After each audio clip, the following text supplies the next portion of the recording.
evening, Footy Culture fam. My name is Matthews, aka Matt, aka Matozinho, aka man like Senor Unai Emery is 4 for 5 in Europa League 4 for Finals. 5. G. Name the trophy after him at this point. And today, we're coming at you with episode 36 of the Footy Culture podcast. Once again, I'm joined today by Jay. Another day. Canada is the best soccer nation in North America. Okay. Big selection there. Yeah. We got Dave. What's up, guys? What up? Last but not least, we got man like James. No Chris today, couldn't make it, but we'll make do. So without further ado, some of the stuff on the chopping block for tonight. We got Ligue 1, La Liga, coming to the final match. Europa League Final. Frenzy. Penalties going crazy. Keepers taking them. And we got some transfer rumors and potential managers leaving their clubs. Yeah, that's So true. without further ado, start off with that Europa League Final. Manchester United versus Villarreal. Good Dan, evening. What are your thoughts, Mr. United fan? These are fresh thoughts too. Fresh thoughts. Fresh thoughts. Fresh out of the oven. Okay, initially going to the game, what did you think of the 11? It was the best 11 we had right now in the moment. Like that's the full team. The only person I would probably switch on is just Maguire because he's more games being played. He has more consistency with minutes, everything like that. He's more confident on the pitch. And then you have a Bayou coming in to replace him with like maybe played like the last two games, but wasn't consistent being called forward. It's always been Lindelof and Maguire back there. But besides that, the rest of the 11 players on the pitch were quality side. Again, you're gonna have De Gea in there because De Gea has now been pushed to the championship games and like tournament games since Henderson has really proven to be quality in the league. So now that we have De Gea and like, I'm not gonna say he's not a bad keeper, but his time is really going down. Like his quality is not the same. Sometimes he's shaky on the ball. He can't really distribute from the back. He can't play from the back. There's been moments in the game. Crazy. It's crazy. He would have been at Real Madrid if that fax machine didn't malfunction, eh? I remember that. I remember that. It's hard seeing him playing from the back, and there's been a couple of moments in the game when he was really shaky back there, just passing it along the back there, kicking it out like that. But besides that, yeah, the rest of 11, Cavani up top, first pick. You have Rashford on the left again, and you have Bruno on the right. Bruno has been performing really well the past couple of games. You're going to have Bruno on the pitch, and then, again, McTominay, and then Pogba in the midfield. So the way they shaped up with Fred on the bench and Pogba back in the midfield with McTominay makes sense because Pogba is definitely more attacking-minded, and it's definitely going up against a team that's weaker, you would think, right? Yeah. So you want to obviously take advantage of those attacking options because it's not just going to be only counterattack football for Man U. It's going to be more possession-based football because, as you saw in the game, there's been moments when Villarreal was just defending 70% of that game. Wasn't really creating much. So it made sense for the top players to be there on the pitch. So I was happy with the lineup. And then going against the Villarreal side, again, they had a good quality of players on the pitch too. As much as they made only 7th place in the league, they still have a good quality base of players. There's a reason why they came so far in the Europa League. They're probably focusing more on that than the league. That's why they dropped so low. But again, they had good competition in the league, in the Europa League, and they really came this far, right? But again, always everyone's gonna say Man U's gonna be the winner. Man U's gonna win. It's gonna be easy for Man U to win. But as we can see here in the what minute was it? I think here in the 29th minute, Gerardo Moreno goal from a free kick, a mistake again. There was moments when I'm like, Pogba cannot play in the midfield anymore. He slows the game down way too much, holding the ball. He tries doing these little flare passes with just like these chipped little passes everywhere, losing the ball. Too slow in the game. It just in order to attack against a team that's literally defending with 11 players on their half, you need to play quick football.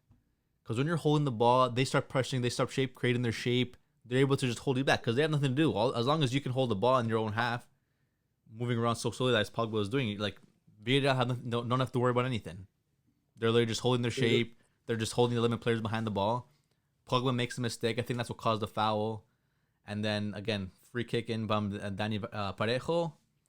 And then Lindelof again. I think it was Gerardo Moreno who was on Shaw first, and he made a nice movement around a couple players, gets right behind Lindelof.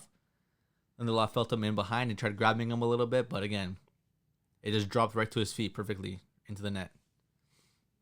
Again, you're not too worried in this situation because again, you've seen so many times Man U coming in behind and scoring 2-3 goals after that, especially in the second half, which they did. They scored that goal in the 55th minute. But again, before the half ended, like you would think maybe to get some subs in, hopefully trying to change up the little game a little bit because it was a little slow near the end of the half. At the beginning of the half, like you see everyone like going at it, going strong. But as that goal went through, and then Pogba again still being really, really, really slow in the midfield, Rashford not creating any chances out wide. It was really only like a couple chances where Greenwood was taking players down and actually getting some crosses in, and Cavani too. Like he wasn't in his best positioning wise. I guess he wasn't really getting much service either. So poor guy wasn't really doing much work out there. Had no shots in the first half, I think. But again, I can't blame the defense in this game. And I can't blame really the attackers either because, again, most of the game was played in Villarreal's side, more the possession-based game or trying to break the line kind of game, which you've seen a couple of moments. To blame then? But the only thing is the creativity from the middle, and that's the one player I kept blaming is Pogba. He's too slow on the ball. But when it comes to it, like he made no subs in the second half. He made no subs until the end of the game. The 100th minute is when he first brought his first player in. And the player he takes out is Greenwood. And Greenwood, I think he had one of the better games in the game, one of the better players in the game, and puts in Fred. I didn't mind Fred going in at all, even to replace Pogba, because Fred at least he's light on his toes, he's creating chance, like he likes to push that ball forward really well, and he's really one of those players where he can hold back as a third center back, trying to keep that like just in case of any counterattack move, in case of Villarreal really push through a mistake that Man U makes, because again, McTominay had one of the best second halves of the game. He's probably Man U's best player of the entire game because again, he is a defensive minded player, but when it goes to going forward, the guy like he can keep the ball pretty well and he can create chances. So bringing Fred into the middle holds that position a little bit well. So McTominay is a little bit more free of going forward, which I definitely think is better than Pogba going forward in this game. Pogba going forward again, I keep repeating myself, but just so poor. So we were seeing a little bit of chances there, but that's already an extra time. Extra time, like you're making all these subs, like you expect to score in 20 minutes or so. Like at that point, Villarreal is really just defending the whole game, defend, get these balls out, and then he brings on another player, Daniel James, in the 115th minute, finally for Pogba. But again, at that point, there's 5 minutes left in the game. You know what I mean? Keep Pogba in. At least he's a player who can for sure guarantee the penalty. Not saying none of the players miss, but again, like that's an extra player just to keep on the floor. If you're going to take off players to change the game, to impact the game, it needs to be at second half, right before the game ends in 90th minute. Yep. But now we go to penalties. Like, you still think, like, Man U, like, hopefully these players really get it done before the 5th shooter or after the 5th shooter, because after that, you're really depending on, like, Dan James to shoot now. You're waiting on Tuanzebe to shoot now. You're waiting for Lindelof to shoot now. And then finally, De Gea to shoot, right? We had our best penalty takers, again, taking the first 5 shots. And look at that. We got them all in, but now it's Villarreal's turn. Villarreal going up against a keeper who hasn't saved a penalty in 5 years. A keeper who's really been shaky all season, who wasn't confident, who had a poor game. Not a poor game, but again, he didn't really look confident all game either. Like sometimes you see the crosses going in from Parejo.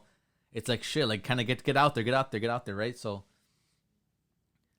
some of his decision making when it comes to pens is really poor. Like he had those chances where deciding wrong sides. Again, he had a couple of times where he tapped his fingers, but a lot of weak arms. And then finally, like I can't complain because like Man U's penalties were taken well, but man, Villarreal, like they know how to take their shots. Like they were hitting everything. A lot of good penalties. Like good shots. And then Rulli as a keeper, like he had 2-3 chances to like stop players from going goal. Like I think it was Shaw who he stopped, but like it popped right over his arm.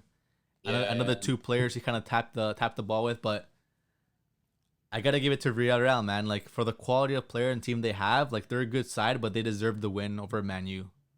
Definitely. Yeah. Like Man U were just playing not to their level. Like they weren't creating any chances. They weren't looking scary at all. If Man U came out and won in pens, I still would say Man U did not deserve that game. Like to come out here and win in pens against Villarreal, like you didn't expect that at all. Everyone's saying Man U's gonna win. Man U's gonna win 90th minute, like 90 minutes in. Like no one's not gonna go extra It's time, expected, right? right? They're the favorites. But for Villarreal win to go into extra time and win in penalties, like that's well deserved for them because again they wanted to go out there. They were probably looking for the penalty option because again, as long as they kind of defend the whole game, they were lucky enough to get the first goal in. They were definitely motivated then, and again, Man U just couldn't really get the second goal through, and that's all it is. That's all I can tell you, Jet. When it comes down to it, Ole has poor decision making when it comes to impacting the game. Imagining a team who has a solid foundation defending in the Villarreal side, you're literally putting 11 players behind the ball, and Man U just playing the exact same players for a full 90 minutes plus. Villarreal already has the entire team read. Like they already know what's gonna happen. They already have players locked down. They already know how to. Rashford's gonna push on the right. Okay, what's his name? Foyth had him covered. Same thing on the left side. Greenwood was being covered. Cavani didn't have many chances back there with Albiol there. And again, there was nothing to really show, man. Ole really tried his best to go and put this best 11 side, making the perfect subs to really impact the game. None of that. None of that for me. You kind of had a feeling, too, when De Gea stepped up that I knew it. I couldn't see it. it might end here. Bro, I had a feeling like that. Like I knew he was midway gonna do through, that. man. I had that feeling midway through. This guy's gonna sky it. This guy's gonna miss. He's gonna save it. He's gonna save it. But no, man. Especially as a second shot. Like, man, Villarreal were banging all their shots and we're like, fuck, like, these guys are not going to stop. These shots are, like, going in, like, perfect. They're perfectly hit. Manu goes up. Next player, fuck, hopefully he scores, hopefully he scores, hopefully he scores. And finally, yeah. De Gea, man, he might as well have just pointed to where he's going to shoot because just the way he ran up to it, his movement of the ball, his shifting his weight, like, you know he's going to go bottom right.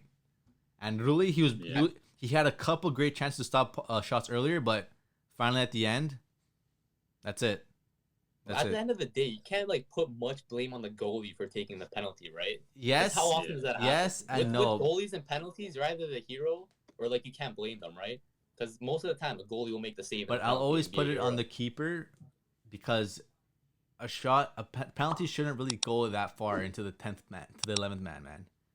If you're a big game keeper, you can at least make it like more, not stop the penalties, but at least give it more like shit, like these players coming up to the penalty spot, like fuck, you want them to be scared of you and net. You know what I mean? Yeah. To tack on to that, let me ask you guys a question.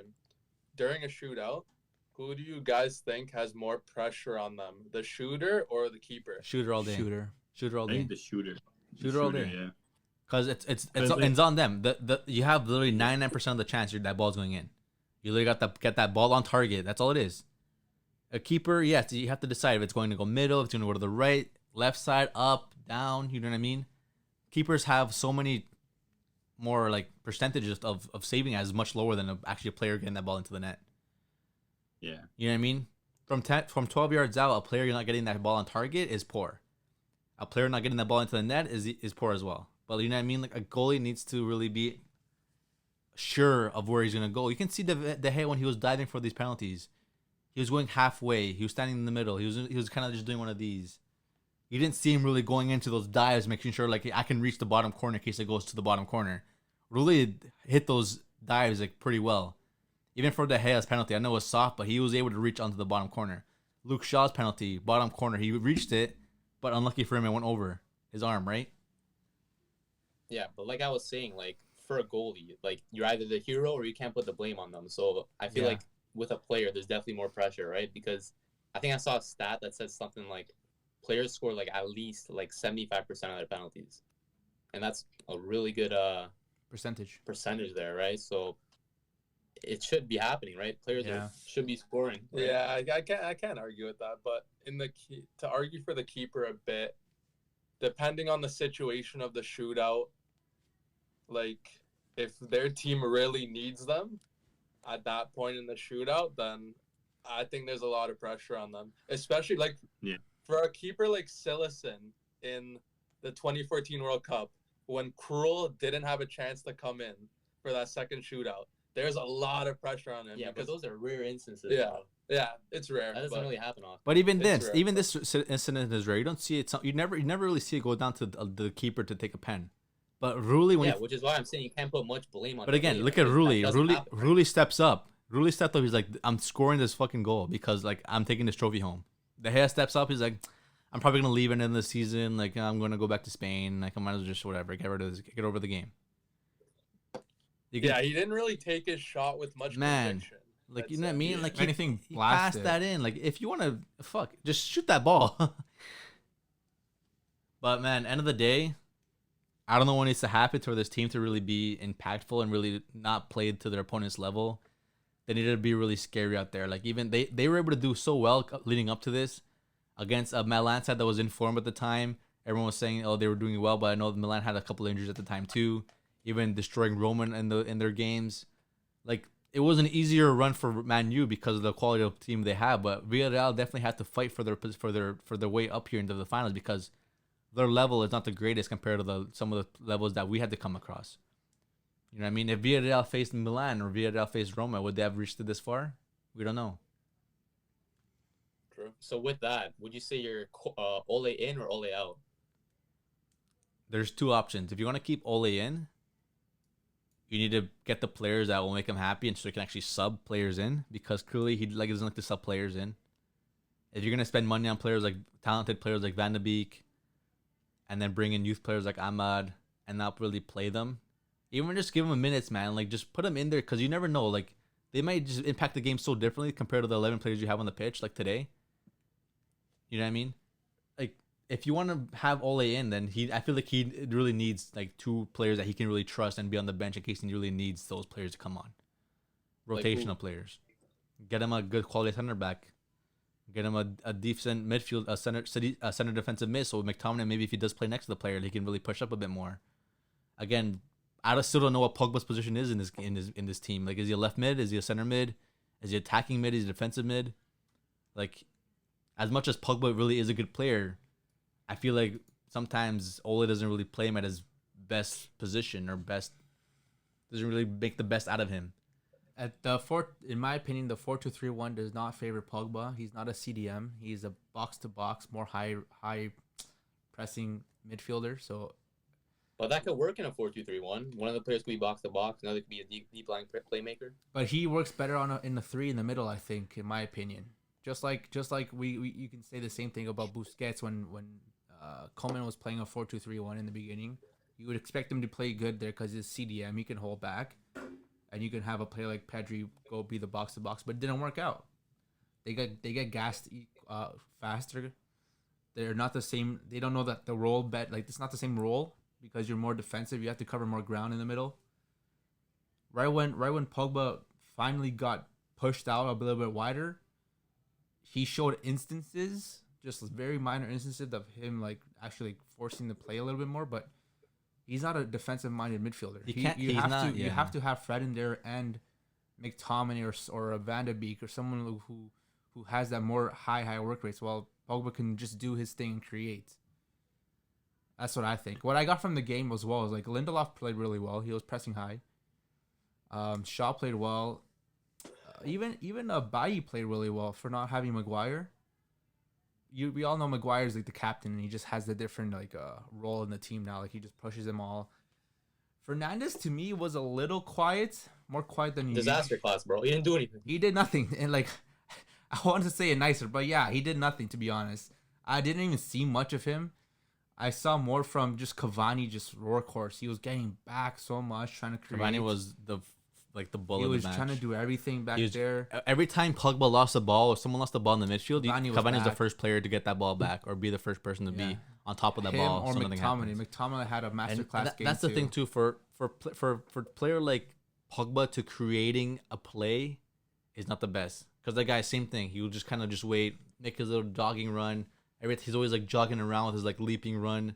It's like he just slows the game so poorly. Like Fernandes too. I understand Fernandes didn't do much, but again, for him, he doesn't really. He's not the ones creating the play at this moment because at this point, for Villarreal side playing so defensively, having 11 players behind their net, in front of their net. Sorry, the only player who can really start these create chances or create a play is really Pogba or McTominay or even from this defense because at this point, you already have Cavani on their defense. You have Fernandes already kind of pushing into their box as well because there's already 8 players in front of them. You know what I mean? You can't expect Fernandes to drop all the way back on top of the defense to start creating something. It's hard, especially from an attacking midfielder position. I don't know. Fernandez is the best when it comes to counterattacks because like, when it comes to a counterattack, yes, McTominay, Fred, or like one of the defenders will save deflect the pass or intercept the pass from the opposing team. First pass will be into Fernandez, and Fernandez is the first one to create passes into open space. But when it comes down to it, Fernandez cannot create chances when it comes down to a team who's literally parking the bus in front of them. You want that from your best players, though. But you can't because you expect Fernandez to drop into the like as a defensive role to create chances. If you're gonna do that, then you might as well put another striker. The only person that could create from somewhere is literally McTominay or Pogba. But Pogba can't do anything. McTominay has to play more defensive because Pogba has to like start creating a bit more. He'd lose the ball. He'd lose possession. Well, that's the thing when you play a two in the middle. They have to play more defensive, or else you're gonna get countered. But it's the same thing. I understand why Fernandez was called really poorly this game because he couldn't really create much. You know what I mean? He was lost in the opposing team's defense or defensive position, and it came down to just Pogba or even the wide players to create chances because you would see Pogba. Yes, he would pass the ball out wide. It would be either Wan-Bissaka or Shaw pushing down the wing, setting it down to Rashford or Greenwood, and they would look to cross the ball in. When it comes down to it, Fernandez doesn't have much role in those kind of plays. It's more of a with play. It's more like you're holding mids, creating chances, pushing out wide. When it comes down to it, Fernandez can't really create scenarios in games like these because when it comes down to it, there's 11 players in front of you. It's hard to really break those lines unless you're pushing wide. You know what I mean? You can't play them in the middle.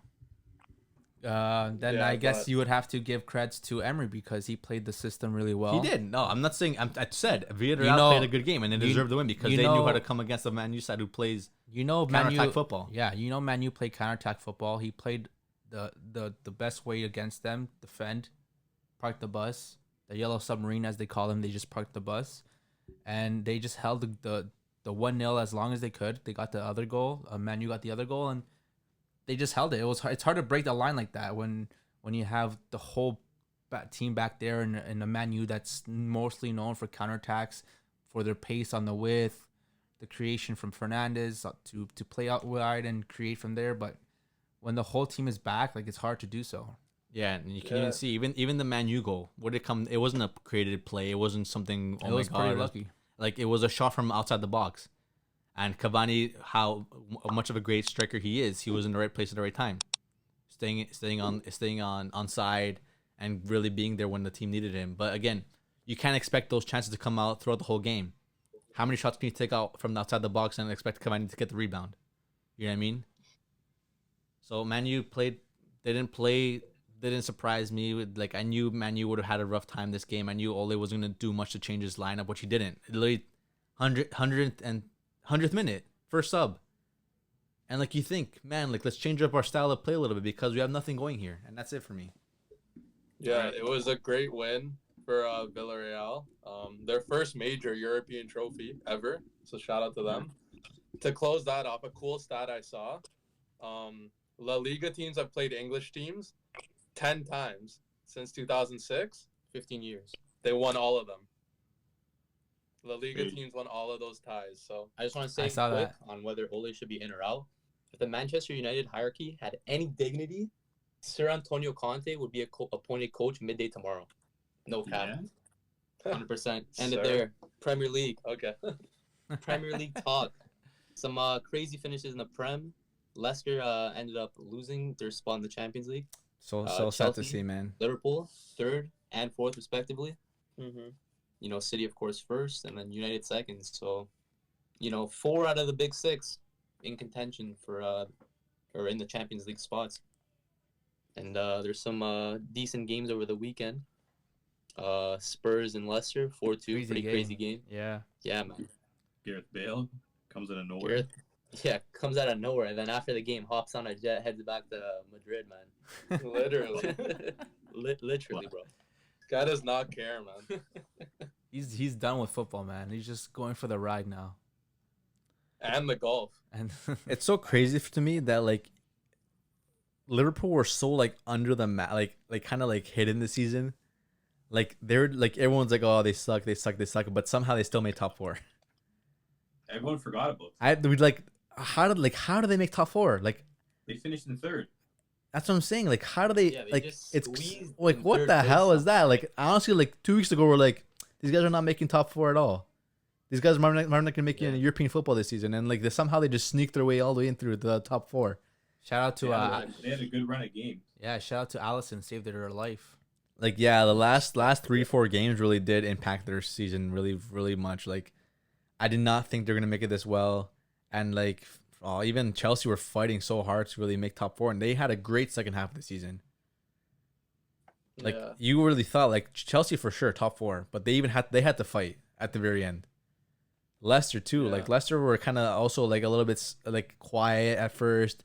They were definitely fighting for second in the beginning of this in mid season. Then they started losing a couple games, but again they had to really fight for top four at the end of the season, and it just sucked for them, man. That's unfortunate they couldn't make top four. I saw a stat. Leicester had the most days, like the most cumulative days in top four out of anybody in the Premier League. They had more days in the top four than Man City. Really? Wow. And they weren't able to make it, man. And they On the last day. And the last day So they they're in fifth. Is that Europa League or is that Champions League? Europa League. Europa League, right? Yeah. Yeah. Well, That's it's still international. I feel like they can definitely maybe try their heart and work their way into the Europa League title if they can push all the way through. And I do think at the end of the day, the 4 best Premier League teams qualified for the Champions Yeah. League. Really? Yeah. Liverpool That's true. too? Man. Yeah. Man, the Bro, fact that yeah. Liverpool did it without their 2 best center backs says a lot. Yeah. Yeah. And they had a lot of They pulled injuries it throughout the together. season too, right? They really pulled it together, man. They're pretty much like their most important player missed the whole season, pretty much. Yeah. And they still finished top 3. That's pretty. Gotta give them Pretty their crazy. props, right? Yeah, yeah. Yeah. You're Third right. play. Another Fair team play. that finished third place, Matt. We're not finished. Who finished third? Barcelona. We're gonna talk a bit of Mention that, rumors, but don't it's mention okay. that We'll here. go into Spain. Yeah, man. Disappointing. Barca finished third, but I didn't expect much with Koeman being the coach for this season. I had I had Madrid finishing first in my prediction, so I'm not too disappointed, but disappointed not disappointed with my prediction, but disappointed with how just Barca are and how they let a average coach like Koeman join a team like Barcelona, a coach that nearly relegated Everton after spending hundreds of millions of euros Who else could they have got, though? at that time. But don't say Pochettino. They could have. He lost. He couldn't win the League One. Tough. Why would I want him at Barca? Then you get to the final with Spurs. Bro. That was all luck. Yeah. You lucky Hey man, with- sometimes all you need is luck. So Matt, who's your ideal manager for Barca if it's not Koeman? As of right Man, now. It's tough to say because they missed out on their chance on getting Flick because he agreed a pre-agreement with the Did German they ever- national did they- team. They ever really have a chance with Flick? Yeah, Realistically, man, that guy's German through and through. I know. Yeah, man. Apparently there were talks about him potentially joining the club. Laporta had talks with him, but again, him being like pure German, purebred, Bayern Yeah, fan, he's a purebred, bro. obviously wants Yeah. to represent his national team as the coach. That I guy, would- that guy wears lederhosen asleep, man. Yeah. That guy Oh, was yeah, never coming to Barca. Yeah, exactly. 100%. Yeah. Missed out on the Nagelsmann, who would have been pretty good signing. That I was believe pretty good too. young coach full of good ideas. Who else? Missed out on Tuchel, but he still might be a possibility depending on how Chelsea do in their Champions League final match. Who knows? See the 2 main names being talked around Barca were Xavi and Garcia Pimienta, the Barca B coach. But the talk with that is is Xavi ready? Like he was managing a team in Qatar. Is he ready to manage Yeah. European football at a giant like Barcelona? And then there's Garcia Pimienta. Is he ready to make the move up to a big club like Barcelona instead of coaching the youngsters at Barca B? He wasn't able to get them promoted to the Segunda division, so there's talks about that. Is he qualified coach? So I don't know. It's not looking bright for Barca right now. I don't know. So, I like it. Don Koeman stays. So answer his question. Who's your manager? Who's I your don't guy? know, man. Is Koeman stays? I think he will stay. There's talks now about Laporta giving Koeman 15 days for Laporta to see if there's any managers he could sign within those 15 days, and if not, Yeah. then think Man, that's such a Coleman's horrible. gonna continue on. He put him on a 2-week notice. Yeah, Also, it's the such. thing with sacking Coleman is like I think his like release clause, I guess, or like to sack him. I think it's like 13 million euros. Yeah. And Barca are, pretty down bad financially, right? I don't know if they want to spend that many euros to try to sack their coach, but Yeah. I don't know, man. Like I'd like to see Xavi being appointed. Give him a chance. We saw the same thing happen with Pep. He was managing Barca B in the 4th division of Spain. Look what he did. But then again, that's an anomaly in football, and who knows? But I'd like to see the chance being given. I mean, But then again, on the other side of the coin, this Messi's final few years at Barca, and you want the best coaches, right? But the best coaches aren't available, so it's a tough situation. The tricky one, yeah, because like especially with what happened with Pirlo at Juventus. yeah, I was gonna say It's that. like, a club legend comes in, you know what I mean, doesn't really live up to the expectations, and it's kind of it's tricky, right? Especially when you're messing with like a club legend taking over the club. If they don't deliver those expectations, it's hard for the club, it's hard for the manager, and it's hard for the fans too, because it's like you don't want to slander a player that did so much good for your club. You know what I mean? Mm-hmm. That's true. I So, don't know, question here, like considering the first of how the season started to how the season ended, you can tell a big drastic change into the club. The way they performed, their numbers they were able to get. Do you think it's really changing? The manager is going to make a big difference if you have the same players on the roster, or would you rather have the same manager with maybe different players on the roster who can really fill in those spots that Koeman needed to really make it to the top? Well, Barca need a world-class manager. We can't keep appointing these nobodies, these mediocre club managers. Coleman did well considering they had no really striker. Hold on. Well, third place as well. For a team like FC Barcelona? Come on, bro. Okay.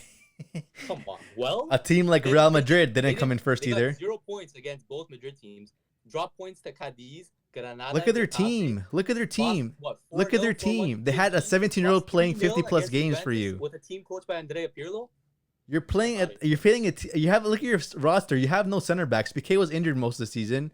You had no Umtiti wasn't even played a couple of games, but he's so poor.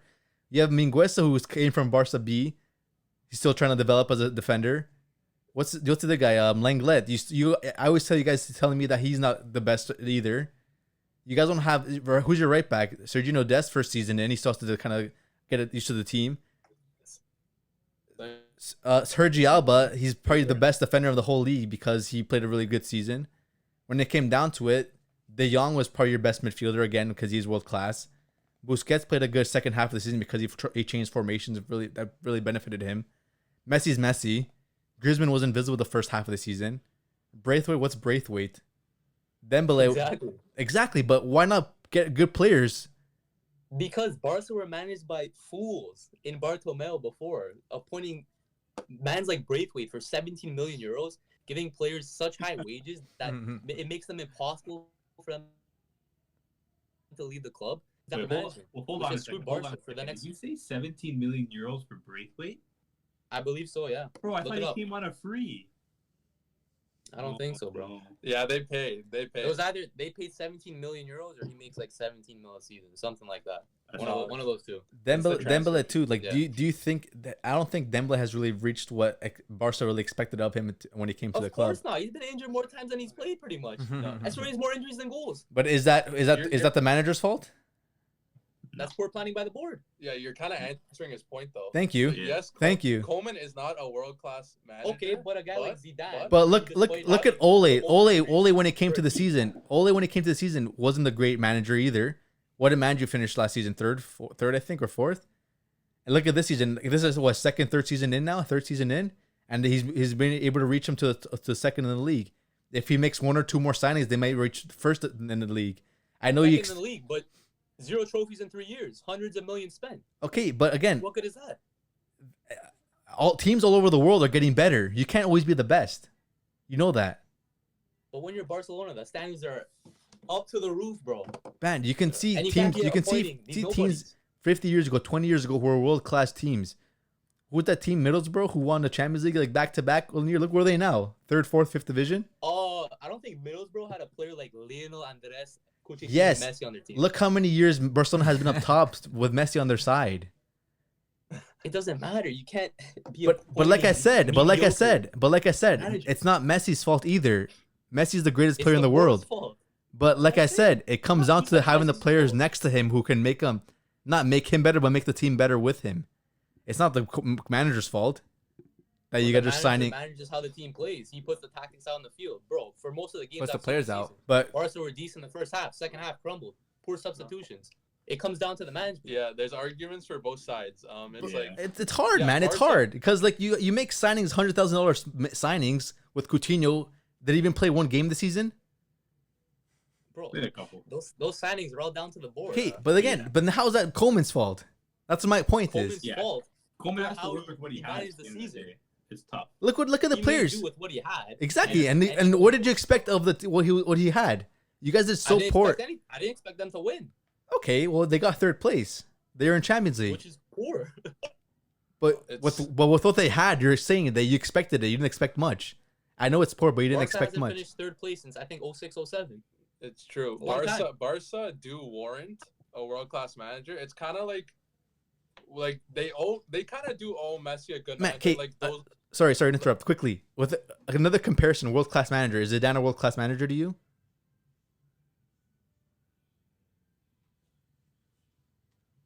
Hello. I don't These know. guys Yeah, pose I'd the say he's a question. world class manager. Yes, because he was able to win three Champions he's a League with. He world-class was able to win three Champions League with Real Madrid. But look at the team he had. Look at the team he had at the time. You know what I mean? Every single Very player in form. Every single player. You know what I mean? Look at Zidane this season. Injuries all over the team. 0 trophies. And you're saying that a world class manager should be able to do that should be able to go into any team and win trophies for them? Well, Zidane has won trophies for Real Madrid. But I'm talking about this season. He's a world class manager. If you put a world class manager into a team like Barcelona, you expect Barcelona to win trophies now? Yeah. No. If you think Zidane joined the team Barcelona tomorrow and had the exact same players that Koeman had Wouldn't this season, you think he'd win trophies? Yeah. Well, Koeman won I mean, a trophy too. Coleman won a Copa del Rey, but Okay. what's that? But Barca's you team think won Copa del Rey. Zidane's gonna go and make Barcelona with the team that he has right now, with the injuries that he's dealing with right now, with Barca has and had all season? You think he would have won the league or won Champions League or anything like that? Well, with that's what- impossible to say. No, but with what Koeman had to deal with, you think if a world class manager that you guys are saying like Zidane would have made that that side of Barcelona made them a trophy winning team, a league I winning didn't say team? Zidane was a world class manager. You can answer that. Who's a world class manager to you? World class manager, Pep, Klopp, Nagelsmann on the verge. And you of being think and you world-class, think and you Hansi think Flick. those players would have been able to do Tuchel. something with the Barca side this season? Man, if you look at the season this season, 100%. if you look at this La Liga this season, probably one of the worst seasons for all three top clubs. No, Yeah, at the really end of the well table, for no one wanted Madrid. to win Madrid. the- Horrible. What do you mean really well? They Atletico got Madrid. lucky. Atletico Madrid. They got so lucky at the end. You mean Bro, well, Atletico were like 17 points up at one point. yeah, they were should have won by more. But they deserved to win, didn't they not? They won by 2 points. But did they deserve to win? Did they deserve to win? But we're saying it was a poor league But in did general. they deserve to win? I think Real I don't Madrid think so. deserved I to think win. Okay, you cannot Madrid. say they did not Low-key. deserve to win. I don't think so. What? They Why? played horrible the second Bro. half of the season. Clearly, they were losing. Okay, every but game. they didn't did really deserve well to in the win. beginning of the season And why did they play bad then? because Wait, injuries come. Wait, let me stop you there. You made the exact opposite argument for why Man City had a better game than PSG. When PSG had a better first half of that game, and then What? Man City had the better second half. You had the opposite argument. I don't get it. What are you talking about? You're talking about a game or the season? No, but like you said, first half, and then Atletico with the better first half that they still deserve the league. Did PSG deserve to win that game against Man City because they had a better first half? No. We're talking about one game or 32 games in a season. What are you talking about?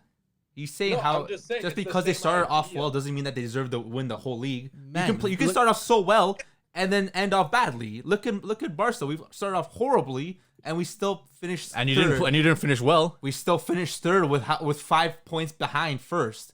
With a team that was So almost if 20 the points. league was so poor, then that why league was couldn't poor exactly. then why didn't you guys win? Because we have a bad manager and a team that was and a team that wasn't it's poor. Bad Hold on, And the you- fact that wait, we still you- finished you rate third. Koeman? You Sorry. rate Coleman as a manager. With what he was able to deal with this season in the first season at FC Barcelona, what did you expect? Well, okay, wait. Okay, so Champions League, where they finish?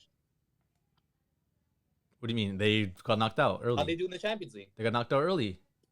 By who? I don't know. Who they got knocked out again? By PSG. PSG, yeah. What was the score in the first leg? Yes, but look at the team you have on Against the pitch. The Neymar-less PSG. Okay, but look at your formation you were playing. That wasn't your top formation. You guys literally got And better. who does that come down to? The manager. You guys literally got better the week after that game. But the manager puts that formation out and the team out. But again, that's like what his 15th game, 10th game in the season. Buddy, you gotta have this figured out preseason. Okay, but you're playing Braithwaite up top. Just saying. Barely. Okay, exactly. So what do you expect? I don't expect. You had PK. You had PK playing that game. Or was it PK playing that game? Or Minguesso got ripped. Or Minguesso got destroyed on the left side. Barca started losing. Or managing. Yeah, why are they playing? Time anyways? to go.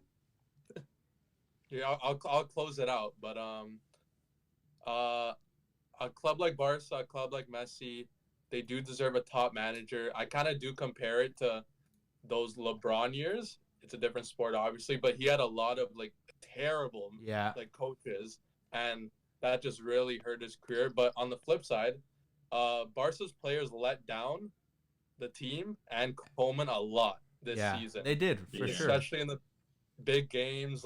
So what is it? A lot of Lenglet mistakes, a lot of Araujo just errors. It comes from both. Ter Stegen errors too. So what is it? Errors the manager can't control. So what is it? Right? Both sides. Both sides. Yeah. Errors from the Koeman as well. Horrible both. subs. You can't blame one or the other. You can't blame the team. Yeah, of course. You can't blame the players. You can't blame Koeman either, because at the end of the day, he comes in, he has to work with what he has. He didn't pick any of those players to be there. He didn't tell the board to spend 400 million pounds on, or 400 million euros on. It's exactly it. But he picks the team. But exactly it. But that's my argument. That's my argument. Right? You He can't. picks the team, No, though. my argument is that you can't not blame the coach for the reason that they came in third this season. You cannot just literally say it's Koeman's fault. Period. It's not Koeman's fault. It's everyone's fault. But Matthew's saying that it's Koeman's fault. It's mostly Koeman's fault. But it's a lot of Koeman. You know what? It's a lot of Koeman. You could tell from that one game. I don't know, man. There was one crucial game that No. clearly showed me No. that Koeman No. doesn't know how to No. freaking make subs. Brings on Sergio Roberto. Then he puts him in the midfield. Brings on another right back in Dest. And then subs out Sergio Roberto. That one game there clearly showed to me this guy doesn't know how to make a lineup, how to make subs, and how to manage a world-class team like Barcelona.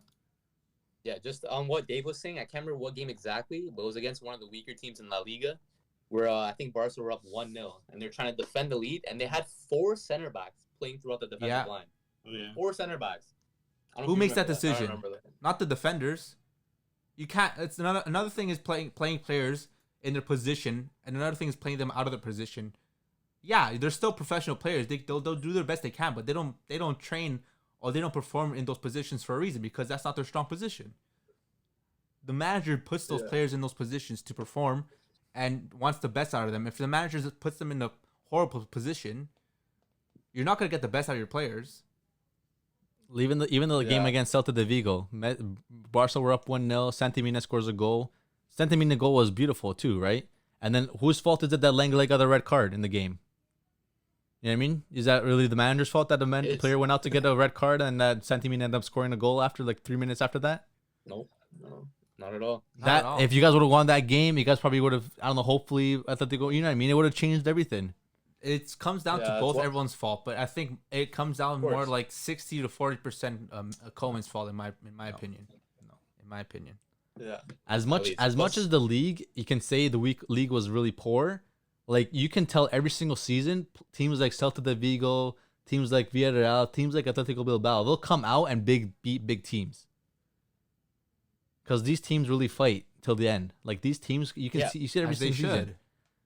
But Barca couldn't beat the big teams or the small teams. Yeah. So what does that say? I don't know. On paper, go ahead. Sorry, Jay. Someone who did beat, who was put in a position to succeed and did, the guy who won the Champions, the league, Luisito Suarez, former Barca player. Man, it had to be him though, eh? It had to. You couldn't write it up. This guy leaves Barca last season. If Suarez would have been, if Suarez would have still been on Barca, then I think Barca probably would have won the league too. Because again, If Suarez not on Atletico Madrid don't really have a striker. Joao Felix is not a striker. That's minus 20 goals, bro. And there you go. You know what I mean? That really changed the league too. A player like Luis Suarez joining a side that didn't really have a striker who was able to fit into that team like perfectly. Like, you know what I mean? That literally won them the league. Luis Suarez won them the league. And that shows. Imagine Luis Suarez on Barcelona this season if they didn't get rid of him. I think Koeman could have done a lot more with Suarez on his side. A lot more. Didn't want him. He didn't want him. Yeah. But I'm just saying, it's crazy. Like one player really changes the league. Marcos Llorente too had a great season.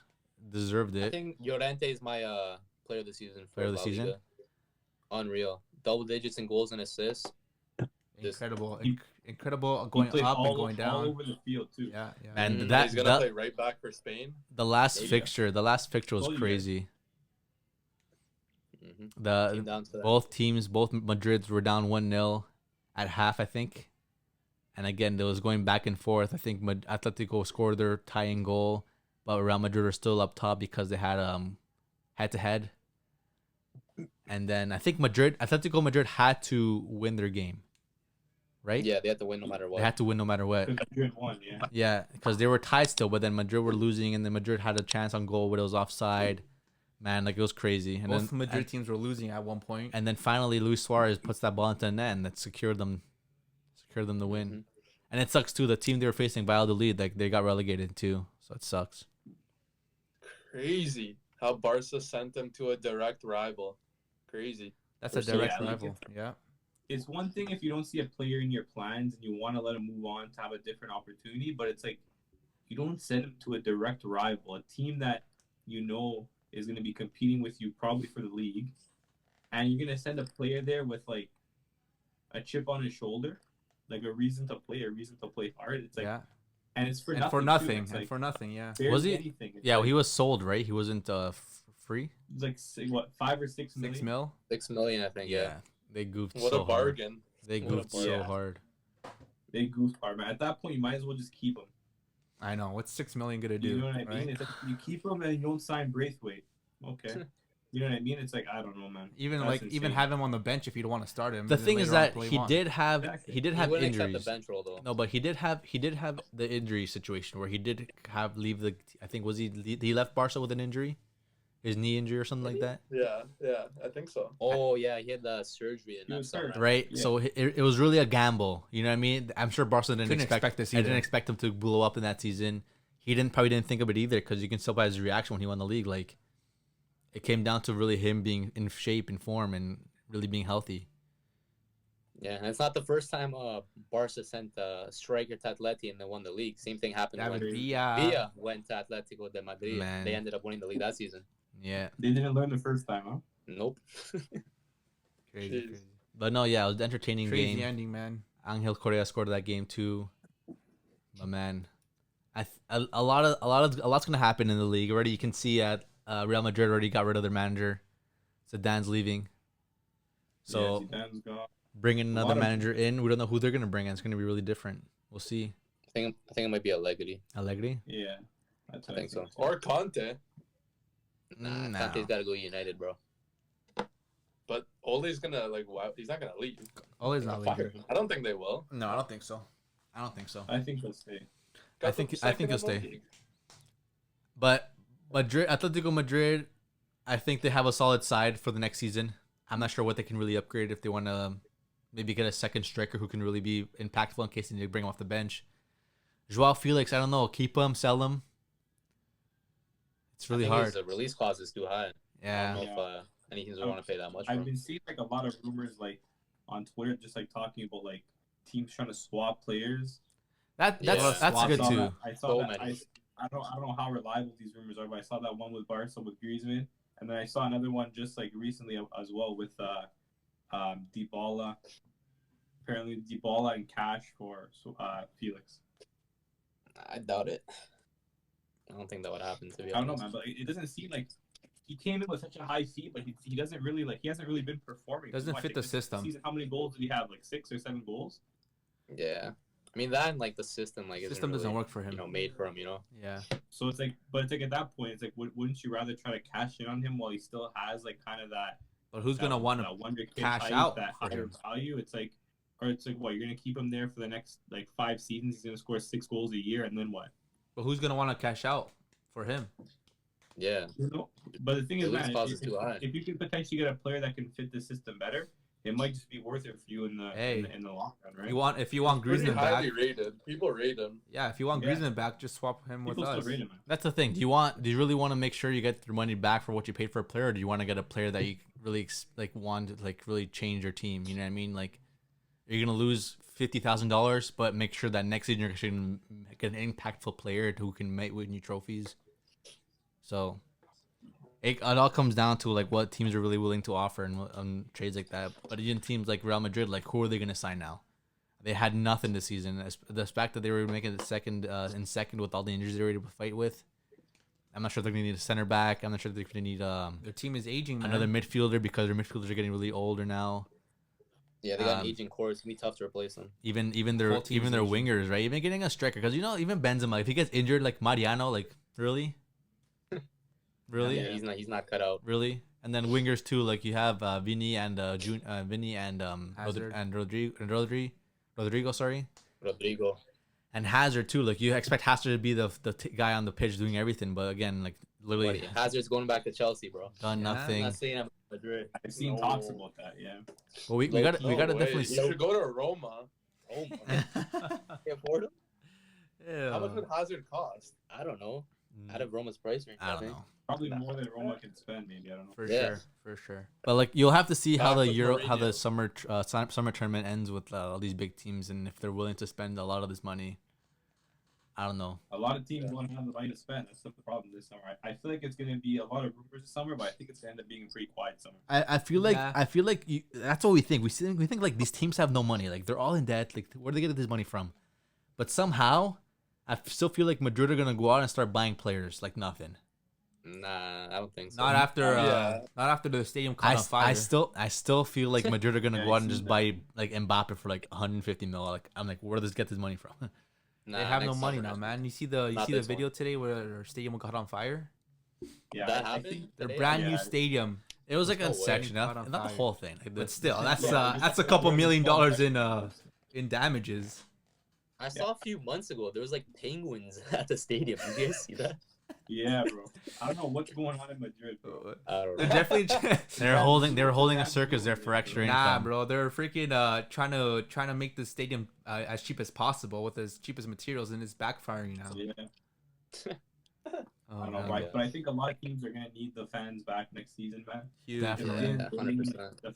The fans really are what fuel the clubs, not just like in a way of Financially. supporting the players, but like financially, the fans really do fuel the clubs. At the end of the day, it's like unless you're one of like few clubs that are backed by like these oil money guys that just dump hundreds of millions of pounds in their teams each season. Those are probably the only teams that this summer will probably be making a lot of signings. Like we're already seeing now, Conte out, right, and now like they have huge financial problems. You're seeing Lille, and again another championship. Manager's gone, financial problems. So who knows, man? A lot of teams are struggling financially right now, and I think they're gonna have to sell. Yep. And sell for Exactly and what's sell for cheaper too, right? Because the premium price that they cost, no one's gonna buy them for. Yeah, like that little Right. bouble of price, I think is gonna kind of. You know Yeah. what? Yeah, I feel you're like right. I feel like we're not gonna see $100 million players anymore. Even Mbappe and I think they Dip- might go up dips for a in the lot, but market. it's gonna go like So- the housing market. You know, housing market, like everything's just gonna go drop. Like everyone's Yeah. prices are gonna be like dropping again. It's gonna be crazy. They'll go for a lot. Haaland and Mbappe will still go for a lot. Yeah. But I think the For prices sure. are I don't- starting to I don't like. think there's any way that either of them go for less than like 150 million. Yeah, for sure. If we're being completely honest, there's no way they go for less than that. Yeah. I don't think no one's breaching 200 anymore, though. Maybe not anytime soon. No, You yeah, never not know, anytime man. soon. It's gonna take these teams a few years to recover from Yeah. that. Yeah, no, You for know what sure. I mean? Like For it's sure. gonna take them these clubs a few years to recover to become financially stable again. And I think this is good too. Like in a way, it's kind of good for these teams because like you know what, it makes them realize that sometimes like we're just being stupid with our money. Doesn't matter how big of a club we are. Like we're spending recklessly. We're throwing out these wages at players just to get them to come to our club, and then they don't perform. They get complacent. They get lazy, and then you get yourself stuck in a hole. Right? A lot of teams, you see this now. It's like how many teams like Juventus, teams like Barca, like they have like all these players just filling up high wages, filling up their roster, and they're on massive wages, but they don't perform week in, week out. So it's like think of it right now, Matt. How many players in that Barca team would you want to ship out? 10 at least. Exactly, and that's like that's messed up. You know what I mean? Because it's like you shouldn't be naming 10 players in your team that you 100% want to ship out. You know what I mean? Like that's a lot of players to just 100% want to ship out and not even be there like on some kind of like rotation or depth. Or it just goes to show that this is going to check, I think, a lot of teams spending, and you're going to see a lot more players, winding down their contracts, moving on free transfers and stuff like that. I think, and hopefully you can also see it another way as well. Like maybe teams start dipping into their academy players and seeing people potential in their academy players and players maybe like Foden and like Pedri or like players like that, young players who can perform, start coming out, and you start to see these younger players perform, and I think that's just the way it should be from now on. Yeah, because you can even tell from teams like, obviously teams like Man City are like outliers. Like you can't compare them to any other clubs in the world. Like they're fortunate to have a strong. They're fortunate to have a strong money, but even then, with the money they have, they know how to spend it wisely. As much like they spend their money, yes, but like buying players like Diaz, I think, what do you go for, 60, 40, something like that. But he was like 60. I think he was like 64 million. But the thing about City that I like as well is like they're not just they didn't just come in and just throw money at players and just bring them in. They did do that, but they also invested a lot of money in their academy. Yeah, in their definitely. System and bringing up players. Definitely.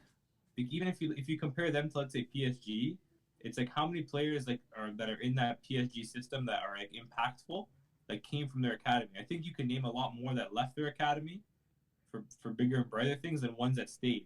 I think City, they did have a few players that left their academy early, but now I think the players want to stay at City because now you can kind of see that culture of them trusting the youth a little bit more. They're getting game time. They're getting experience. They'll get chances.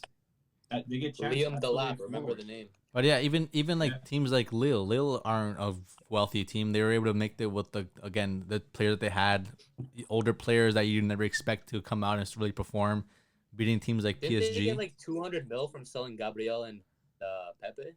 They had money, man. They put that, but they spent it well, and they spent it on players who you think you would never really want to get. Like look at Yilmaz. He came from the Turkish league. He's old. Like why are you gonna buy this guy? But look, impact. I think he came on a free. But again, it's making the right choices to what to spend, how to spend, and then even teams like in the Premier League too, like Man U, like they didn't like their biggest signing was Maguire, but again, it's a center back, it's English center back, swiftly spent. Bro, you spent a lot of money too, man. Pogba. What do you mean, Van de Beek, Dan James? What are these signings? Bruno Fernandes. But again, like the players who really did impact this season are like academy players. Or again, a player like Cavani, who was expected was a washed-up player. You know what I mean? Greenwood stepped up. Rashford had an okay season, but again, academy players. You know what I mean? McTominay stepped a really good season. Shaw again bought him a long time ago, but he stepped up this season. But it comes down to teams now having to spend their money wisely and know what, and yeah, that's all it is. Just know how to spend the right and try to see where else you can go from there. Yeah, Man City and Bayern Munich are the best run clubs in football. Very, very well run clubs, man. It's like efficiency, like their moves are calculated. Like they don't spend, every single thing is calculated. I mean, City I guess is a little different, but I know Bayern, like they don't spend like a lot of money on players. Like it's crazy. Like you think a club like that, like you think they're probably spending like 60, 70. I think their record signing was Lucas Hernandez. Yeah, that's nuts. I'm pretty sure. Wow. Right, and that was just recently too. He's world class. He's world class. He just doesn't play that much, right? Which is weird. But I think you're going to see him now more. But a team that I really like the way they run too, man, Leicester. Mm-hmm. Bro, Leicester City, like they had that one good run in the Prem when they won the league, but they cashed in and they used that money to reinvest like so wise. Like they sold off Danny Drinkwater, Mahrez, Conte, but they used that money and now it's like if you look at a lot of players they bought like they did like for like replacements. Tielemans. Yeah. Tielemans, Fofana, Soyuncu. Iheanacho, like these players, they did like a very good job like scouting these players out and bringing them in. And it's like, you know, if they needed to be in a position to sell, like they would probably be raking in a lot more money now. But it's like that one Premier League win kind of set the foundation for them to kind of jump that level and be like a top 6 club, like we were talking about the other week. It's like that one win, they reinvested that money wisely, and now it's like they're not forced to sell their players. They don't need money, right? Like they're a stable club now. So it's crazy. Like being a well-run club these days, I think is so underrated, because like a lot of like the bigger clubs right now, like they're not that well run, and you're kind of seeing some of their flaws Easily being exposed a little bit, right? Easily. Tottenham. Yeah. Example A. Arsenal. Example B. Arsenal, yeah. Right. Barca. Inter, even though they won the league, Inter. Yeah. Yeah, it's like, Yeah, bro, Inter's got to sell imagine everyone off now because they're in debt. first Scudetto in what 10 years, 11 years, whatever it is, Mm-hmm. and it's like your championship celebrations are cut like 3 days, but they won the league like what last Time week? to go, Now guys. it's We like, have no money. that's crazy, bro. Like they couldn't even pay their players like any kind of bonuses. Like they had to take a pay cut. Bro, imagine winning the league and you think, oh, we won the league. This is amazing. Let's and run it the back. players coming in saying, you know what, we're gonna have to take a pay cut. The manager's leaving because he doesn't believe in the project anymore because they don't want to spend any money. They can't pay anyone. Bro, Lukaku's gonna be gone. They're all gonna be gone, bro. It's Hakimi. all money, man. It's crazy in this world. Hakimi's gone, bro. If I was an Inter fan, man, I'd be so cheesed right now, man. Yeah, One of my yeah, friends is an Inter fan. that- He's going off, man. But again, like they probably won't get the trophy till another 10 years. Yeah. And if And they, we were having some conversations about like this could continue. They're a great Yeah. team, I thought they would continue their dominance after winning their trophy this But- year, but I guess not. but then along with Arsenal, Spurs, Barca, Inter, but worst run clubs. Yeah. Back to 5th place. maybe, man. Who knows? Yeah. Oh Like, my gosh. with man. without those players, man. Like, man, Inter had some dark times in the last 10 years, man. Yeah. I saw yeah. like I saw a tweet of a guy like he's like, oh, I guess we're going back to this. And there was a lineup they had like Vidic, like he was coming fresh off of like his like what being 37 at Man U. They had that on Nokia. Yeah. They had what's his name? Biabiani, Yeah. Nagatomo. That's banter era Nagatomo. Inter. Yeah. The left back. What's his name again? Dodo at left back. Yeah. Villa Yeah. in midfield with Palacio and Oh someone my else up God. top, bro. It just like, Icardi. And João Mario too. Yeah. insane, bro. Holy Yeah. smokes. Banter. What happened to João Mario? I don't know, man. I think he's playing in Russia. And actually, I think so too. With what's his? I forgot the Locomotive. team. Locomotive, I think. Locomotive, yeah. Yeah, but we were talking about Lille being a well-run club. They ended up winning League 1. I hate Last this game. How many years was it? 10. 10 years, right? Since they had Hazard. Fourth ever League 1 title. Mm-hmm. And man like Joe David, Canadian. Ooh, love to see it, bro. Remember the Love to see name. Yeah. Remember the name, bro. This is like literally so great for Canadian soccer. Bro, we're in a golden generation Like for Canadian football. Yeah. OD. I want to speak about Davies and David. Like, it's honestly great for the kids because it's two completely different paths. Yeah. Like, with Davies, that's probably the path you dream about, realistically. Yeah.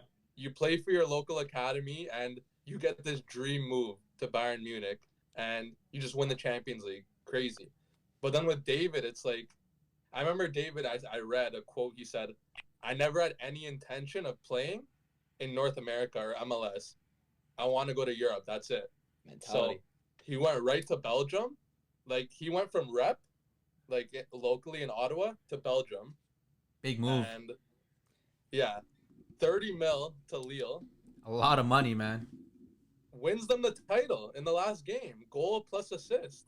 Yeah, he won the pen, right? They What a see story. something two in him, different man. paths for That these is kids. that is one thing They I see have to something. really argue about the Canadian system with football, and in compared to like other countries like England, France, Spain, anywhere else really. With Pay to play, bro. no, it's not that.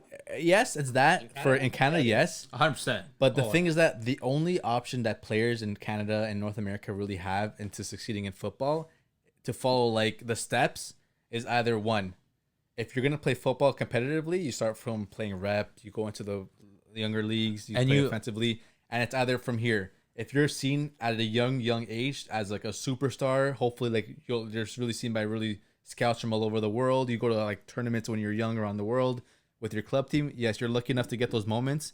More now because football is developing more now in North America than it ever has before when we were playing. But before we would only travel to the U.S. Like we would just travel into the U.S. and hopefully that we would get scouted from college teams, right? That's the only thing that we really look forward to in football. It's either we go high school, we playing with our high school team from there to MLS. No, not to MLS. It's either you're done with football after high school, or you're going to college or university to play football. That's it. After high school, that's your route. If that's not your route, then you have money and you're going to go to England for tryouts. You're going to go for Spain for tryouts. At West Ham and shit. Yeah. Or you get lucky enough to actually get just like slipped into a lower division team in the third, second, fourth divisions anywhere in the world. But you know what I mean? That's with other countries. Countries like that, like if I'm playing high school football, like at least I can go try out for a fifth division team where I think my level is comparable and maybe grow from there, like players like Jamie Vardy. You know what I mean? Starting so young and really fighting for your position to really go up and start playing in the Premier League football. But here, you go into college football, you're playing there for 2, 3, 4 years. After that, if you're lucky enough to get scouted from an MLS club, if you do, because again, look at the MLS draft, how that works. It's only one league. If you're really top level, they're going to maybe sign you from a college D1 school. But how often does that happen where you actually go out and really become an all-star player from a university level? You know what I mean? Yeah. Even MLS football nowadays, they're signing players from all around the world now. They don't really care about drafting players from from a university or college. Like, that's not the way football should be run. It's not Americanized sport. Soccer, football is a European sport, globalized sport where there has to be divisions. There has to be a fight where why you would deserve to be better than someone else. Why I deserve to be on the starting lineup compared to this other guy that I'm fighting with. If my team wins the division, then we get to promote to the second, and then we keep growing from there. Like, that's football to me, soccer. You know what I mean? When it comes down to it, baseball, hockey, football, like NFL football, like all that, that's just college-based sports. You're either playing D1 and you're top of the league, you're top of your age group, you're top of your grade, and you make it to the higher leagues, and then that's where like all this money's spent, and you're able to have big rosters, which are yes, but in football, look at your roster, 20 plus guys.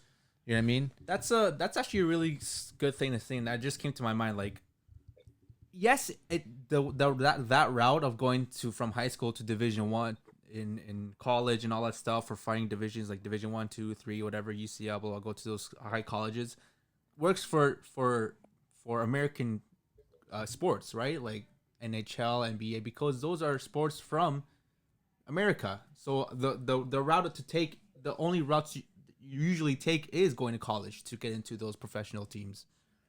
But for football, for soccer, how is a player gonna go from a Division 1 school in America and go play in Europe? It's such a huge. What European team is looking for U.S. colleges and say, "Oh, that guy's really sick"? And US even college. Like, if you think about it, if you were a player nowadays, let's see, we're one of the highest prospect players in high school, or when we're thinking about going to division a school in the States, I wouldn't even think that's an option or a priority, in my opinion.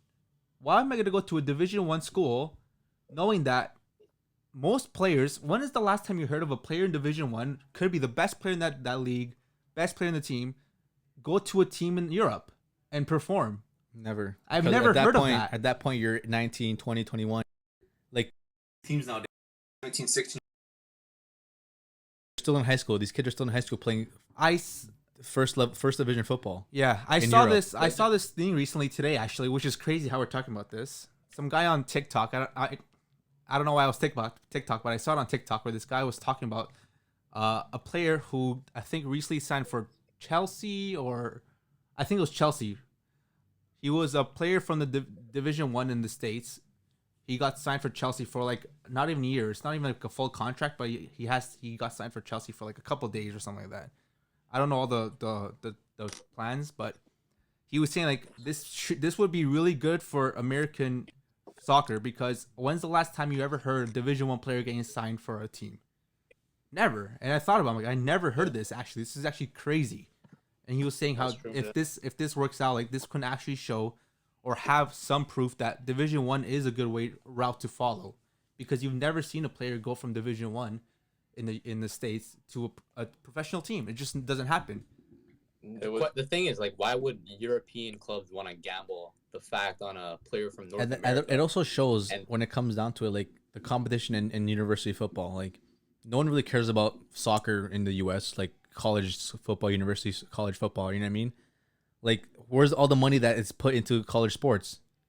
Football, hockey, and baseball. That's all the money. If anything, more football, basketball too. That's what I'm saying. But all these American sports have their system of how to play competitive. You can't get a player out of high school and start playing baseball the next morning. You know what I mean? That's football. That's soccer. You can get a 16-year-old and play first division football because the level of is not so different in the gap. Like a young kid in high school can really be impactful when it comes down to a 35-year-old player. Like, yes, it's the experience that makes a big difference, but when it comes to quality and the talent and the drive for football and winning football, it's a big difference. Sports like football, American NFL, sports like basketball, sports like hockey, it does come down to size. And again, skill, it comes down to maturity, it comes down to just years of training and stuff like that.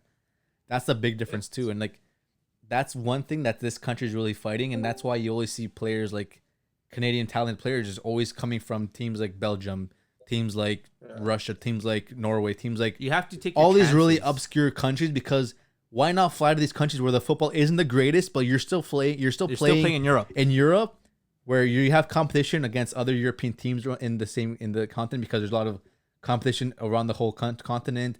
There's still a league fighting battle where it comes to that first division, second division, third division. All these countries have this. So like, why not go to a country where, yes, the soccer's not the greatest, but at least there's still a fight. They're still like, hey, like, I'm still gonna be better than you. I hope that I can become the best striker in Norway. And again, you see countries like Germany go look at players from Norway. You see Spain looking players from Norway, from all these other countries, but you don't see them going to look for players in Canada or US playing out of the college system. You know what I mean? That also, it's very hard to make it out of Canada. That's why what David and Davies have done is so important for inspiring these young Canadians, because it shows them that there's a way, and there could be two ways too.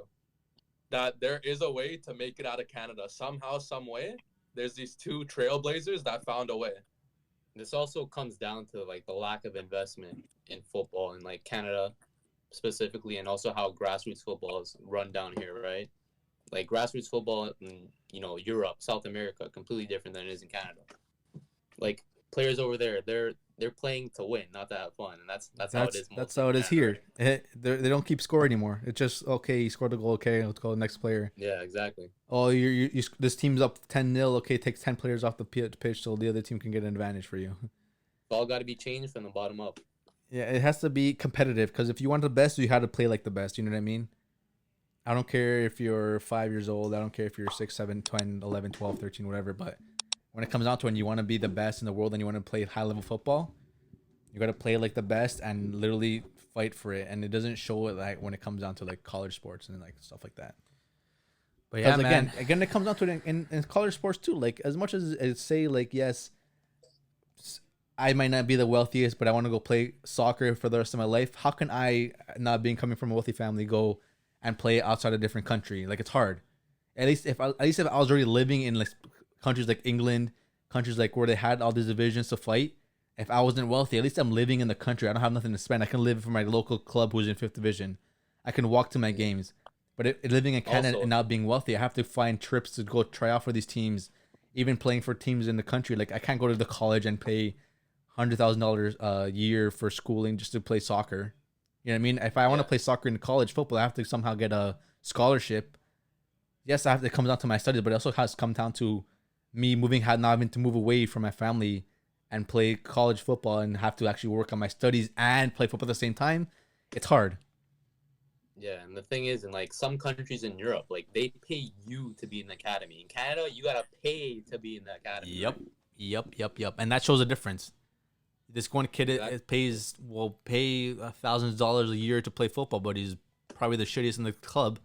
But he'll still play because his dad pays for the jerseys every year. His dad pays for all the management of the I don't know, you know what I mean? He buys the kits, he buys the sponsorship of the team. So this kid's gonna get all the show. Meanwhile, you're probably the best player on the team, but you're not coming from the same family, and you're sitting on the bench all the time. It's hard, man. But if anyone can show it, Jonathan David shows that, man. If you got the talents, you can get the eyes on you. So Lille sees something big in him. They spend a lot on him. $30 million is nothing. It's not pocket change, and hopefully his potential is as good as we think it is. And over that, Hopefully, we'll see, man. We'll see. Good for Lille, though, man. Holy, huge wins. congrats Champions to that, man. of France. Before we end it off, we got to talk a little bit. I don't know, Bundesliga. Let's talk about James.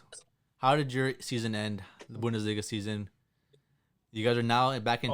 We're in Champions League, comfortably. It was kind of happy. chill, bro. Got to see Renier finally get some action, bro.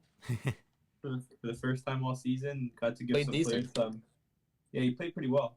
I think, you know what I mean. Like sometimes you just need to be given the opportunity, but I think it was always going to be tough for him to get an opportunity when 100%. the position they got themselves in, they needed to get as many points as they can, and it's tough to take risks by subbing players, especially in an attacking position, right? When you need to score goals, right? But it was good to see him. He played well, and I think I saw he said he wants to stay. He wants to stay next year, Really? which was au contraire to Who, what, Rainer? Renier said he wants to stay next season to play under the new coach to try, which is good to see, man. Like he's not giving up, right? It's good to see in players. Like sometimes, you know, something doesn't go well for a player on the first try, they might just, you know, quit, try something else. But it's good to show that he wants to be persistent and try to. He wants to fight. At a high level, right? You know, he didn't get along well. I don't think he didn't really have like a proper position under Favre. Like I don't think a lot of the players did. Like because that system that Favre had was so specific to the players that he had last season that worked well. That once those players weren't there anymore, it was hard to find positions for some of these players. So it was always tough for a lot of these players to adjust. And then under Terzic, he just didn't really get that much time. It's like when Terzic came in, it was crunch time. Like he wasn't here to develop players. He was here to win, to get them into top four, right? So, but it was good to see him get a game, and it was pretty emotional game too for a lot of the players because a lot of retirements, a lot of last games for a lot of players in that game. You had Piszczek, last game after 11 years with the club. And you had both Bender brothers on Leverkusen playing their last games. Yep. And then also the ref. It was his last his last official game. Yeah, you saw Haaland swap jerseys with him. The ref, bro. That's so goofy. That's man. so banters. Imagine a Juve player did that with a ref. Oh yeah. Bundesliga banter league, eh? Bro, did you see Berkey let Lars Bender score the pen? You guys see that? Yeah, that's hilarious, man. That was good, bro. Good for Berkey, man. A lot of players, yeah. man. Even for Bayern, a lot of players leaving too. Boateng leaving, Alaba leaving, and even Jaime Martinez. We'll see where they go next season. A lot of those players that sometimes like when you first started following the Bundesliga, because like I don't know about you guys, but like before, 2011, 2012, like probably not a lot of people in Canada like probably didn't even follow the Bundesliga. So it's one of those things like when you first started following the Bundesliga, started seeing teams like Dortmund or Bayern playing more regularly. These are the players that you saw week in, week out, and kind of players that you associate with. Especially Boateng. Right? Players like Boateng, players like Alaba, players like Javi Martinez. You know what I mean? The Bender brothers, like you know what I mean? Like these players like are kind of been like a staple for these teams for the last decade, right? Now it's like that decade's kind of coming to an end. Like it's pretty crazy to think about that. It's sad. Been that long. It's sad, man. We've seen a lot of players retire since watching football, man. A lot of talented footballers. Well, even Aguero leaving now, Man City. So like when you think of Aguero, you think of Man City. Like that's where his legacy was born. That goal, bro.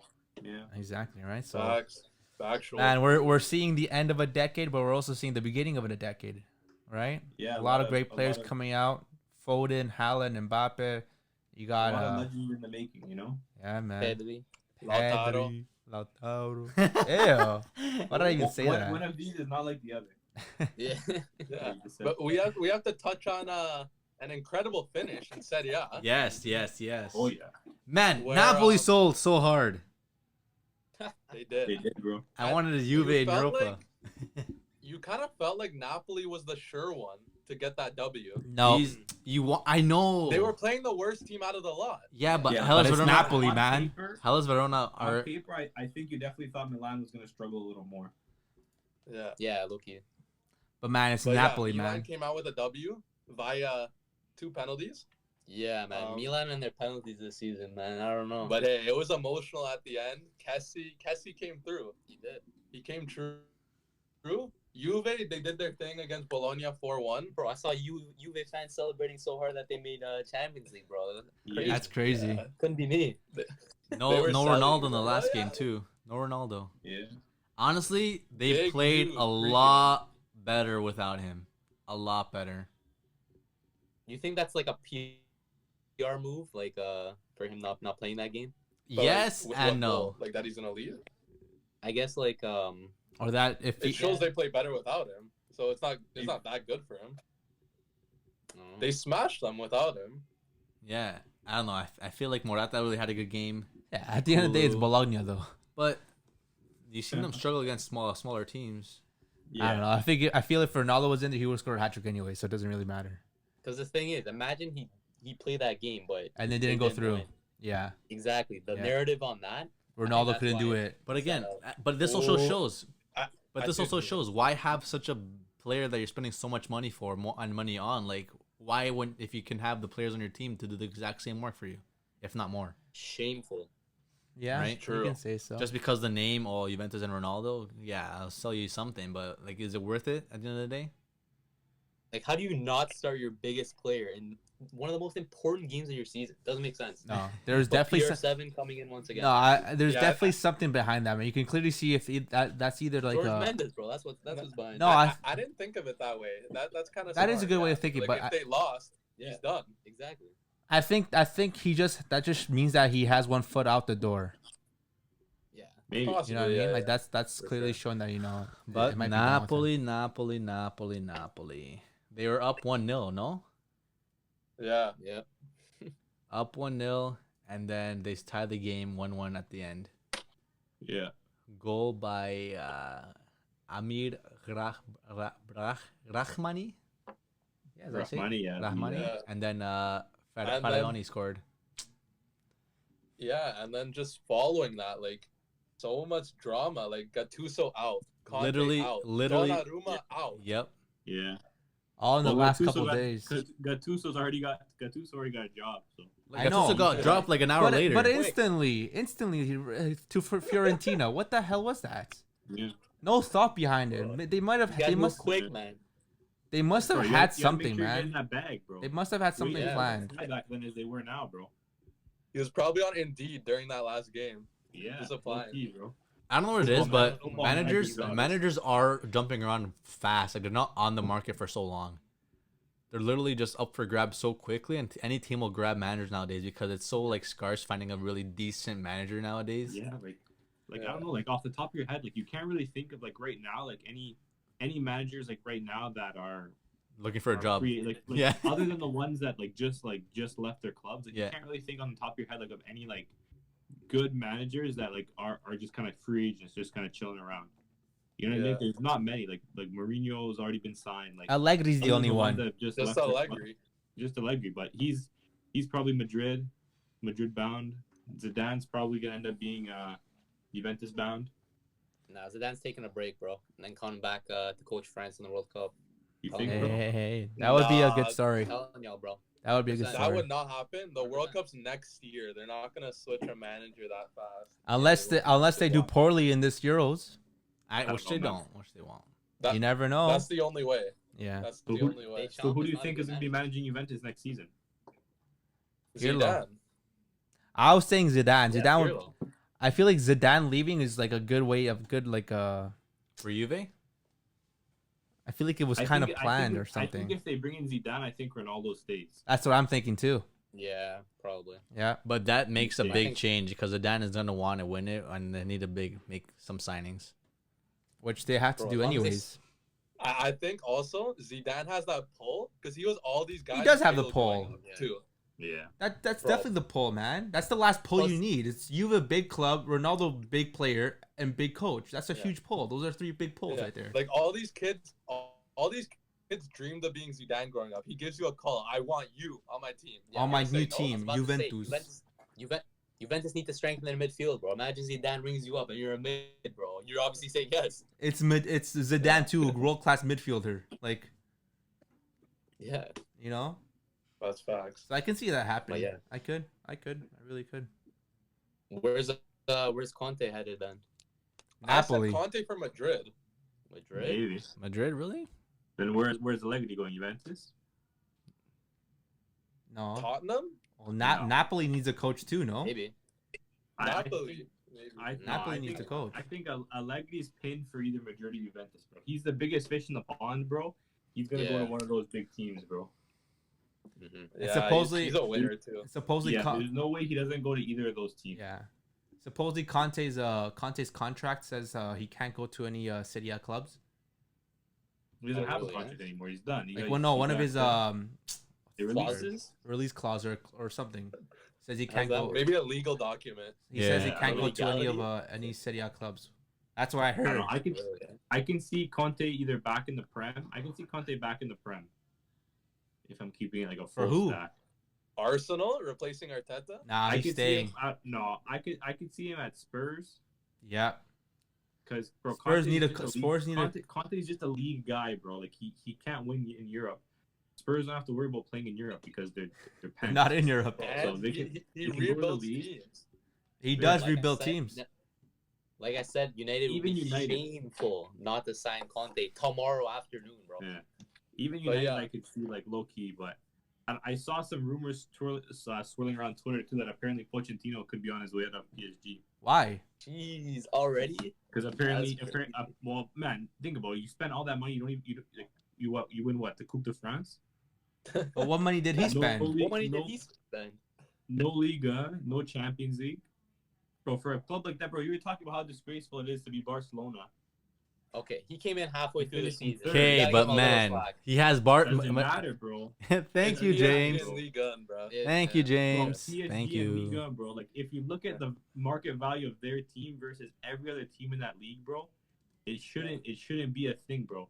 They're a Like, it poorly shouldn't run be. team. Bro, one of their best player was injured most of the season. Ooh, Mbappe played all Neymar. season, bro. Neymar. Come on, bro. Neymar was injured. No, yeah, the first team is not well run, but I do think the club is well run, but not the first The team. first Yeah. team is Like, horribly the run. brand is well run. Yeah, the brand, Yeah. bro. I saw. Speaking of brand, bro, I saw they opened up a store in LA, a PSG store in LA. Yeah. But I don't know. The rumor I saw apparently like he doesn't have a good relationship with the sporting director. What's his name? Leonardo. Yeah.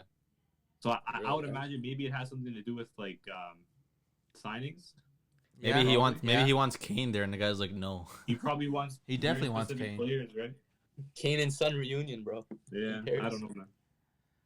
Yeah, You- but Matthew touched on it for a sec. What's you guys' thoughts on Donnarumma just forcing his way out? And is he off to Juve? He's definitely out, and it's all Raiola, I right? can see Juve. Well, yeah, he's out. I can see Juve easily because again, Buffon's out. Chesney is getting older. Why not get a player who's gonna be, I guess, younger to really learn from Chez? I guess a little bit. Maybe start the leagues. Maybe Chez plays Champions League games. I don't know, something like that. I don't know if I- he'd be a backup keeper, man. Yeah, Like, Chesney's he's not a gonna number be a one. backup, bro. But if Yeah. you get Donnarumma, then you get If rid of Donnarumma's Chesney. coming in, Chesney's gone. Why not get I rid of don't Chesney? think they get rid of him Yeah, now. get rid of Chesney. Send him to Dortmund. But it's not like Nah, bro. Szczesny has been bad. He hasn't. You That's don't want why. Chesney, bro. But again, it's not that because he's bad. It's just because Donnarumma is Donnarumma, the next best Italian keeper. Like you have to have that in the roster. Does anybody think Milan is upgrading the keeper? Low key. A lot of- Low key. I have a lot of or just me, bro. I have a lot of You're Milan getting him- fans. A lot of Milan fans think, "Oh, why are we getting rid of Donnarumma?" I'm like, man, first of all, this guy is greedy. He has a horrible personality. Did you say? he's- Oh, I thought you said dreamy. Greedy. Yo, He- you met he- him before, bro? He comes with a Comes with a lot of baggage. He comes with baggage. His Right. brother there. His brother He comes- too. Yeah, he Like- comes with a brother that you gotta pay. You gotta pay for his Bro. lifestyle. And That bro, he contract comes clause with- is a he finesse, comes with bro. the one manager, bro, that you probably don't want to do. Raiola, exactly. Yeah. It's all about money. A lot of Milan fans have already like they're done with Donnarumma and they're like, Yeah, Magnan. Yeah, like a lot of Milan fans. I have Milan fans who aren't done with him. They're saying, why is he leaving? That's so stupid. He's the Because best goalie. I think right now think he's they're a upgrading, snake. bro. If we're keeping it a stack, bro, what has Donnarumma really done? Yeah, and that's what I'm saying too. Like, what's he really done? Bro, Donnarumma's hyped up because, bro, they started playing him at like 16. Yeah. If this was his first season, bro, nobody would care, bro. Nobody would care. He came in at 16, bro, and then everybody was starting hyping him up. Oh, he's the next big thing because he started playing in that at 16 because he was 6'5" at 16. Yeah. You know what I mean? Like, I don't know, bro. I think they're doing great business here, bro. I think so too. 'cause Milan won't lose anything from taking care of him easily. Nothing the thing to lose. with Donnarumma, his wages are super high, and like That's them why. bringing in Mike Magnan, like His wages are like comparatively low compared to his. Yeah, for and sure. he's a good, and he's an And amazing you can keeper. balance for the club. Bro, I think Donnarumma wanted like 10 or 12 million euros a season. Yeah. Bro, Yeah, that's like something like that's like KDB money. And then For a like another goal. 10 mil for Raiola, bro. Yeah, that's what I'm saying. It bro. shows. And you got to pay his brother too. It shows where his head's at. Like, this is a kid that grew up a Milanista, came up through the ranks of the academy, has worn the armband at 21, and he's ready to leave. And What he is this has due to? Champions He League football, mainly dude. due to his Raiola. It's Raiola in his head for sure. 100%. But at the end of the day, bro, if you're the player, you're the one who's gonna make the decision Yeah. at the end of the day. Yeah. If you want to fire your agent, you can fire your agent. At the end of the day, like, your agent obviously has a big influence over you. Yeah. And I understand like why Milan fans are mad because like it's scum, bro. Like you said, Jay, bro. He cut the grass, bro, and you saw the snakes come out. You know what I mean? Like a player like it's literally like that's like your blood, bro. You know what I mean? Like especially in Italy where like you know what I mean? Like the club that you're raised with and the club that you support, and especially if you start playing for that club, like Imagine. That's a dream in come your heart, true. bro. Think about all like the Italian legends that like were one club players. You know, players like Maldini to an extent, like Del Piero, Totti. You know, Rossi. think about these players that they came up through these youth academies and they had these great careers with one club and like how idolized they were. It's like you have the opportunity to do that for your club. You finally qualify for Champions League with them, I know. and instead of just sticking with it, you're gonna screw off somewhere else, man. I don't know. I don't like the move from his part, but I think from Milan's part, the only way it could have been better is if he had like one more year in his contract and they could have got some kind of money for him.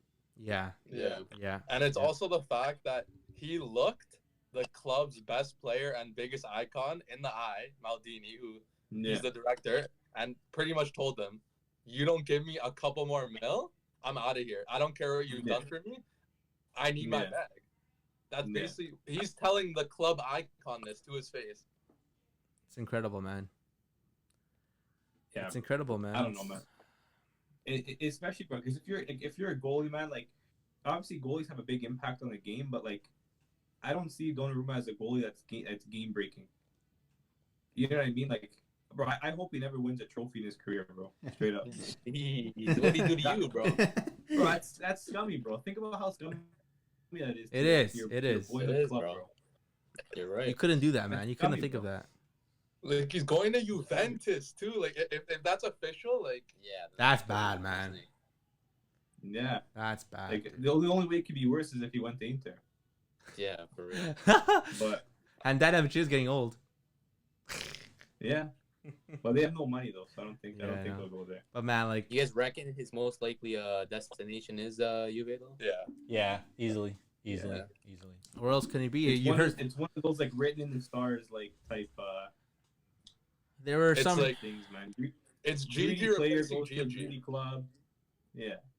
Italian bro taking over Gigi. Greedy player goes to a greedy club. And that's a wrap, bro. Sad to see, but man, crazy couple final games for all the leagues.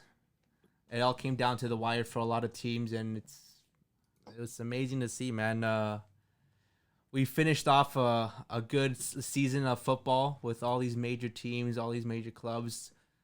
Not we didn't predict many of them. Like I didn't predict Atletico Madrid winning, but it was great to see, man. At the end of the day, like football it's beautiful to have different views or different things that happen, things that don't happen in your favor. That's the beauty of football, because at the end of the day, like you love seeing something different. If it was all the same, you wouldn't like it, right? But the seasons are ending, but we have a lot of football coming this summer still. We have Euros, the Euros, Copa America. Oh, yeah. So a lot of football, a lot of content still coming up for you guys. Stay tuned. We still have the UCL finals, Chelsea versus Man City coming soon. So stay tuned for that. We'll probably be going live for that. So if you guys want to catch us, make sure to follow us on all our social media. But yeah, man, Euros is coming in, so we're gonna keep on pumping you guys with this content, with all the love, and let's keep it going, guys, man. Who are we? The Smash footy that like culture. Yes, sir. Hit that subscribe button. Rate the podcast 5 stars. Thanks, boys. We out. Ciao. Later.